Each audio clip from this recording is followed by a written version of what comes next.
Have you had an interesting month with the market? We had a 10% decline after a very, very long time. I would have thought it would have been deeper, but that's all we got.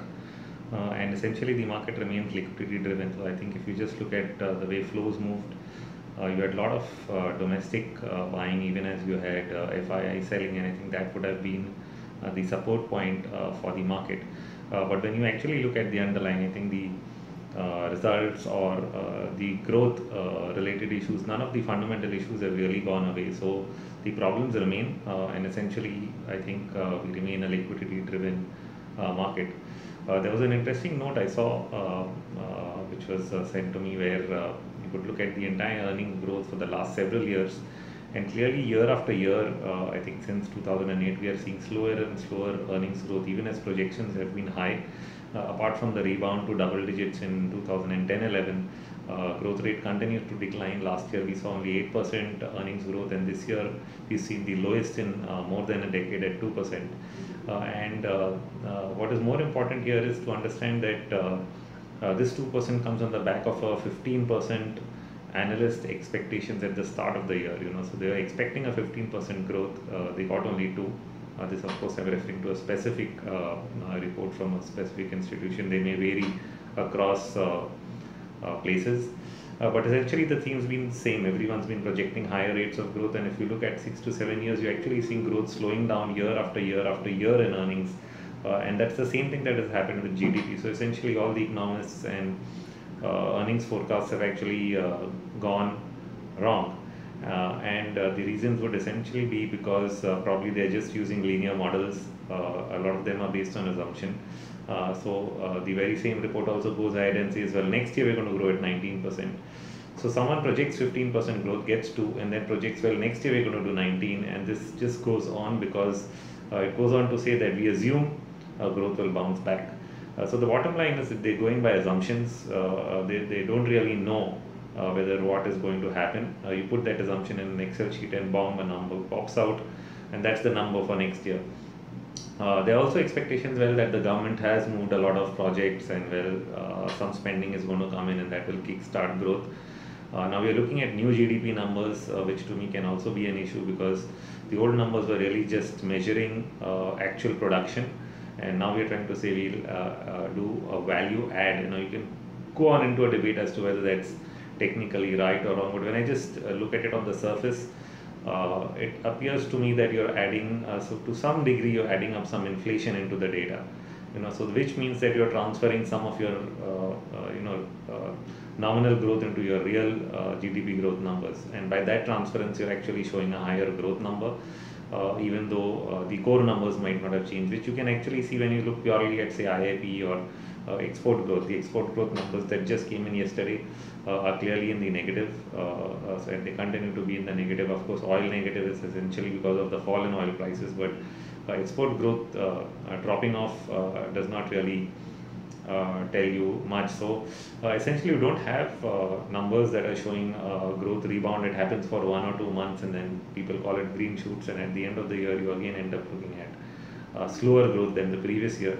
So unless it really happens, I don't know if you can call whether the turnaround has really happened. And I think this is the first time after this correction that a lot of brokers are going on a back foot on the growth expectation. But essentially, what will drive the markets ahead? We've reached some kind of an extreme, some kind of a oversold state in the market, and what we haven't seen in this bull run is we haven't seen a last blow off rally, something that we've always seen maybe in 92, 94, 2000, 2008. You always get this last blow off rally where everything goes up speculatively. And a lot of people were anticipating that to happen in the last 4 months, but I kept showing reasons why it won't, and which is why at each top I was calling that top and putting out a report that you probably made the high. Once again, we are in a situation where the market is mildly bouncing back, and because we haven't really broken the 8,000 level, it remains open. And that's what I discuss in this month's long short report as to what path we could take from here. But that said, I think the problems remain. If you've seen some of the comments that have come out on corporate growth over the last month, you've actually seen one of the comments saying, well, don't blame the government. The problem really lies with the corporates. To some extent, that might be true because this is how business cycles work. That when there's an expansionary phase, everyone wants a piece of the cake. So they all jump in and start putting in capacities to actually get a part of the business. And a lot of players come into the same business, and when they do, at the time they actually investing in those businesses, they create a lot of demand even for products that their businesses consume. And so all of this spending really leads to some amount of growth across the board. What it does also at the end is it creates some amount of overcapacity for the current cycle, and that overcapacity is why the debt levels for corporates, which I've been writing about in my counter-type reports all the way since 2009, that the debt levels really went through the roof on the private side, because the government has been pulling back its debt to GDP over most of the last decade. They've really followed the model where the Keynesian model, where you actually spend when things were bad way back in the early 2000s and late 90s. And as growth picked up, they've allowed the debt to GDP ratio of the government, the public debt essentially, to keep coming down over the years. But on the other hand, in the most recent period, we've seen the private debt really shoot up, and the overcapacity is what is hurting the corporate. So the blame game essentially goes corporate saying, well, the government should have continued to spend more money, and then we wouldn't have had this problem. And the government is trying to do its bit by spending a little more, maybe trying to get the RBI to push down interest rates and keep them out of trouble. But the part of the cycle is that unless you really inflate out of the way, which means you really press the button so far that you get a significantly higher level of inflation or almost near hyperinflation, you can't really reduce the debt levels and interest payment issues. And if you do that, the other problem is you end up with too much of inflation. So if you spend, can you really go that path? It looks like, you can, but and we tried to some extent in the 2010 to 2013 period. A lot of OMOs were actually done, which is equivalent to doing QE. Money was spent, and a lot of that inflation led to the currency falling off. And my sense, and I guess everyone's sense would have been that currency fall off would have led money leaving this country. But what usually happens in inflation in most countries where there's no there's not too much of foreign flow is that inflation leads the stock markets to go up. But because we had a lot of FII and foreign money, whenever there's a currency crisis because of inflation, the stock market actually sold off for some time.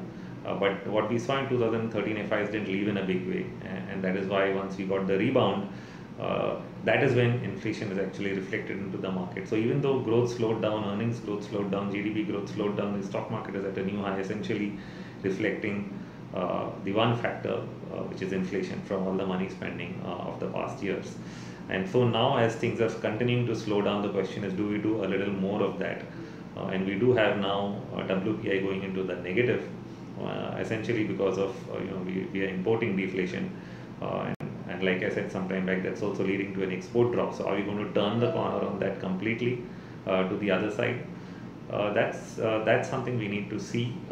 The plans of the government to spend money this year were an initial step, but while they can help, I'm not sure if it's sufficient to change this trend completely. The government would have to, or the RBI would have to take a stance of actually willingly devaluing its currency and pulling down interest rates. And those expectations are real right now. People continue to expect that rates will be pulled down, and the main risk to that is that in the last year that we've had a stable currency, we've ended up attracting a lot of money, a lot of foreign debt into India. And so unlike where most of the foreign money was only in Indian equity, now it's also in Indian debt. And any kind of shake up in global debt markets would put pressure, or in the currency markets puts pressure on interest rates all over again, and the entire exercise of trying to bring down rates and spend more money and grow the economy out of it gets into trouble. So we're going to see volatility because of these issues again and again. Will it become a deep crisis, which will depend a lot on the global backdrop as well, or will we just be able to follow the middle path and slowly come out of it? There are very few cases in the history of the world where that has happened. In most cases, you go through from extreme boom to extreme crisis and then boom again. So that's the typical nature. There are very few rare cases where you can walk the middle path and reach the end of that. But that's what we are currently trying to do. And in that sense, still we are the market itself is trying to move on that liquidity as long as whenever the crisis moves back on a back foot, markets get enough momentum to surge higher again, and that's what we're going to be watching in the next couple of weeks, a surge coming from that kind of momentum as the selling pressure eases, and then once again we'll be watching for headwinds as to what could or would go wrong, or are enough triggers in place for things to just continue to go on. But at some point we are entering bubble territory in the sense that we are getting extremely valued, because if you think about it, at what point of history have you had 2% earnings growth and historical price earnings ratios at over 20 times, 22 times on the Nifty as of now? Even way back in 2001 at the bottom of the market, you were looking at 8-9% earnings growth, and you were at around 10 times. So that was a level that really shouted value. So we are not really at that kind of a value point, but you would really need this growth to bounce back for you to justify the current levels. So this month's report goes through the technical backdrop as to what we can expect this month and going forward, and various data points, so you can go over it. And that's all from me on this update right now. Thank you.